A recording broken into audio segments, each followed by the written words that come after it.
A good gun empty offense in Madden 23 can be very frustrating for a lot of players to stop. Truth be told, a bad gun empty offense can be very frustrating for good players. So in today's video, I'm going to share with you guys exactly what I do when I am at my wit's end against an empty player. It is very locked down and it is very easy. Let's get into it. What is up, guys? Zane from the Zan Madden YouTube channel. Today's video, I'm going to show you guys how to shut down empty offenses in Madden 23. And yes, we are actually going to be doing this out of dollar. Let the war begin! So the $3.2 is obviously very meta this year. I'm sure a lot of you just rolled your eyes. You are disgusted with me for talking about the formation that everybody runs. I'll be burned at the stake if people find out. Now, keep in mind that most players out there tend to run a man-based, spinner-based, one step ahead or universal base dollar defense, which is, something that they just kind of randomly man players up. Today, I'm going to show you a complete zone focus. This is something that actually comes to you, and I swear to you, at the time that I dropped this, nobody was doing this in dollar. This goes all the way back to about December on gridirongameplans.gg, where I dropped a dollar defensive game plan. Now, you guys know I'm an over G match player. Been that way pretty much the whole year. But in late November, I got to a point where I started wanting to kind of do a zone spin to the dollar DB fire meta. I just felt it was so good. A lot of players struggle blocking it. And if I could apply my coverage teachings to the dollar defense, which I did in my dollar defensive game plan, I would be able to get more stops. And it just so happened that so many players ran back to tight, and I felt better in the big nickel over G against tight than I did in dollar. So I went back to the over G full time. And I feel like it's a great time for me to share this to you about how to stop the empty formation. So what we're going to do here is a little bit involved, but it's something that is very, very useful. I'm going to tell you straight up, don't be lazy. A lot of players out there just want everything handed to them. Don't be lazy. Make these changes I'm about to show you because it is going to get you more stops. It makes stopping dollar so easy. You guys probably saw all those clips that I included from a game. It's a player that I honestly could not beat all year long.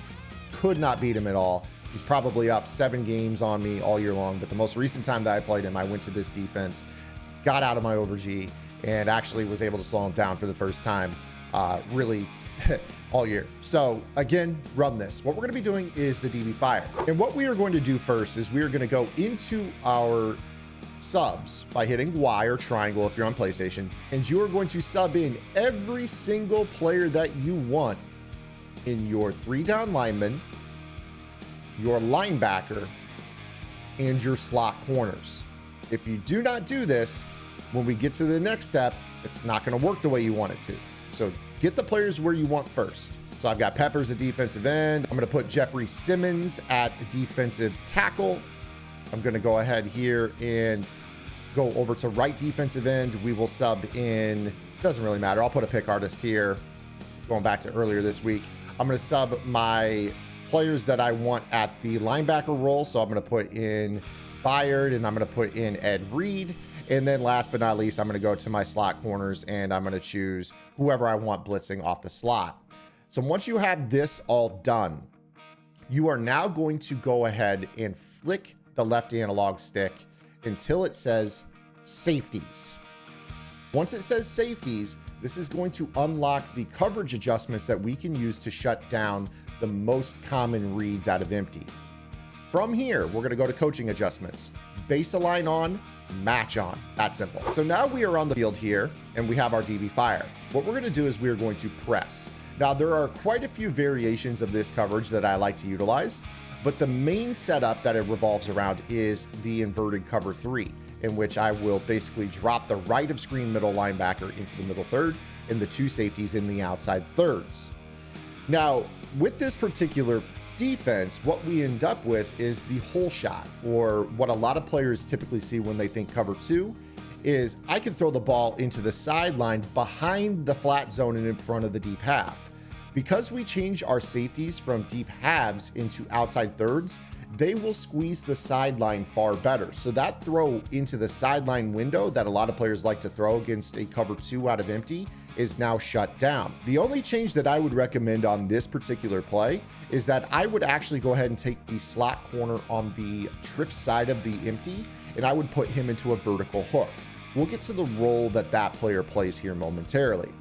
But for all intents and purposes, this play art is the one that I will typically go with against an empty set. And I might even, if I want to, go ahead and bluff blitz my defensive tackle in the middle, turning this into a 3-man rush. The thing about this particular blitz is that the weak side of an empty set cannot block the slot corner. So I'll just kind of hang out right here, and generally speaking, this guy will come in off the edge every single time. And this has been the calling card for the dollar defense the entire year. The side with less receivers is the side that is harder for the offensive line to block. So this is why I like to run a weak cat blitz or a slot blitz off the weak side, C meaning corner. So this cat blitz concept is something that you can use to get some really easy pressure against empty formations. Meanwhile, this play actually is basically an 8-man coverage. And you see right here that we have the flats on both sides supported. We've got 4-on-3 to the trip side. If you actually take a look at the white jerseys versus the blue, we've got the middle hole dropper from the defensive tackle, 98 in the middle. And my user can handle anything on the weak side as the pressure comes in. Looking pretty good. Now that's really good at stopping short stuff. It's good at stopping the sideline hole shots, but a lot of players really like to attack the seam. So what we're gonna do here is talk about why this vert hook adjustment is so good. Do you remember when I said about 3 minutes ago, you want to turn match on? Well, this vertical hook is really important because most players want to throw to the inside tight end, number 88 on the right, or the middle receiver, number 15. The vertical hook will match number 15 if he goes vertical. So let's go ahead and take a look here at this example where I use maybe just kind of a little drive concept here. Not even really a drive concept, but basically like a little inside exchange between the left slot and Olsen. I can really pay all my attention to those two receivers while knowing that if number 18 goes vertical, we're going to end up being able to match him. And you see that they can't just hike throw the ball in the right seam. So you saw in that last example that the slot was matched by number 34, Dexter Jackson. You see right here, the vert hook converts into man-to-man. And now if they're going to throw a high ball, they've got to throw the high ball in between this player and this player dropping deep down the middle, which is going to make it really tough for those ags. Plus, you also factor in that a lot of players think that you're just running a double slot blitz. When they go to hike throw that right away, it's going to be intercepted. So whether they want to throw it hot off the line or throw the high ball later in the play, that's going to be a covered receiver. Now let's go ahead and stick with that idea that maybe, just maybe, we are going to run that slot blitz off the right side as well. What I might do in a situation like this is do a coverage roll where I will roll the center field closed, keep the vert hook to match on the backside so Byard actually runs out over the middle receiver, and my attention is mostly to the tight end across the middle. So take a look at this example. If we do end up going all verticals right here in this example, watch how Johnson is matched on this play by Byard, and I can kind of muddy this up to this. And you see that we're able to get pressure off of both sides. So it doesn't have to be just sending the weak side corner. You can actually still get matching principles out of this vert hook here in dollar when they're in empty. The other thing that you might consider with this is to go ahead and run a setup in which maybe you just man players up individually. A lot of players like to do this, but the problem oftentimes is that if you man up when you're base aligned in dollar, these guys will end up kind of shifting over the player that they are guarding. So one thing that I would recommend is that if you're going to do this, kind of just maybe click onto this guy and move him. And then after you do so, you could go ahead and man up A on right bumper and he won't glide over that player. This will allow you to do a pretty decent job of being able to kind of user Byard in this example and still bluff blitz that defensive tackle. And now you're in a spot where, again, you can still do your coverage roll and this player looks goofy.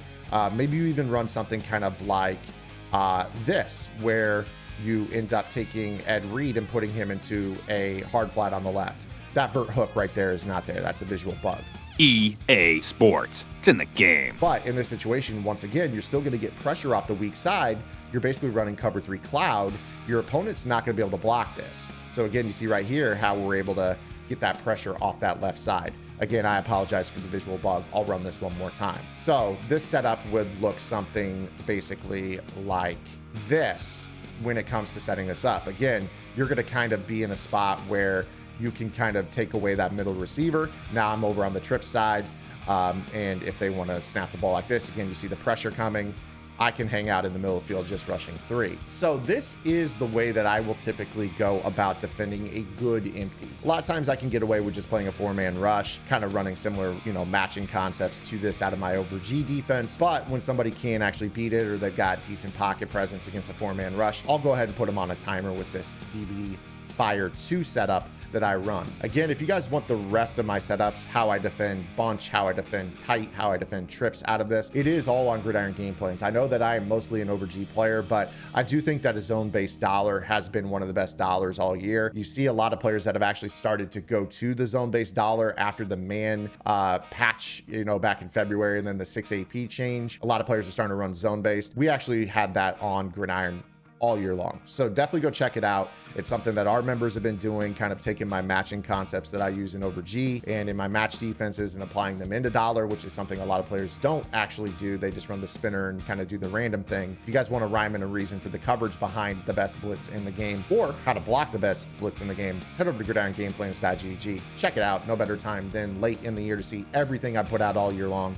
Kind of think about the time that it came out and think, oh yeah, this is truly the best deal in Tips Madden. Otherwise, make sure you guys subscribe to the channel, give this video a like, thumbs up, comments below are appreciated. Let me know what you think. We'll see you guys tomorrow. Until then, this is Zan. Get in the lab and good luck.